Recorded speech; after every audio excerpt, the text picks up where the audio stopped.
ตอนนี้รายงานสภาพทางผู้เก้าลักเด้อเบิ่งกันเด้อวิธีแบบเพิ่นจำกัดเนาะรถที่ว่าผ่านได้ผ่านบ่ได้นี่เบิ่งเอาประมาณซ้ำนี้แหละเด้อ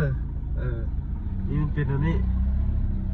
รถใหญ่รถลากก็อาจจะไปบ่ได้แล้วแต่รถน้อยคือรถเฮานี่ก็ได้อยู่เพราะฉะนั้นผู้ใดที่อันนั้นก็เบิ่งเอาตอนนี้เป็นหลังจากเข้าบ้านเพิ่นกันเมื่อกี้แล้วเนาะแล้วก็จะมาสภาพแบบนี้เริ่มขึ้นสู่เขตภูเขาลักเลยข้างหน้านี่เราก็ได้เริ่มกำลังตีแต่เล็กนึงเข้าไปเนาะ เพราะว่ามันเส้นเล็กสูงกว่าได้รถเอาน้ำหนักประมาณ3 ต้นใส่เกินกับรถพดผ่านมาทางทางกับเปลี่ยนยาง2 เส้นแล้วก็ได้เปลี่ยนคาร์ดอีกเนาะยับเยินเลย แล้วกับไรนี่พอต้องถามเถิงเนาะถามว่าพอมีงบเข้าดาวซื้อเบียร์จากปองจังยังบ่นะจิบนี่กระเป๋านี่ทางเงินสดทางเงินในบัญชีนี่ติดลบแล้วจะถามหากำไรเลย แต่ว่าจุดที่เป็นกำไรก็คือว่าเขาได้ไปท่องเที่ยวเนาะ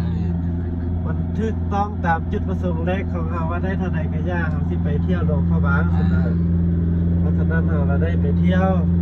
ได้เวลาเที่ยวกับ2-3 มื้ออยู่โรงพยาบาลก็ได้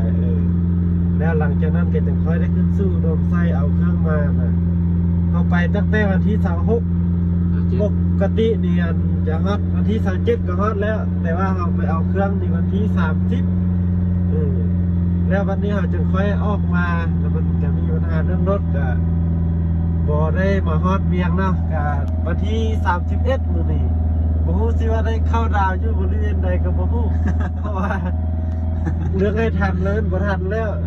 มีแต่ว่าบางวงเข้าดาวก็สิได้ถ่ายคลิปให้เบิ่งแล้วว่าเราเข้าดาวอยู่วันใดเนาะเดินทางนี่แหละรายงานสภาพให้ฮู้ดีแต่เฮาบ่มีกิ๊กมีแฟนบ่มีใครสงสัยปลอดใส่ข่าวสะอาดแล้วไปเนาะเท่านั้นละได้ เท่านั้นแหละได้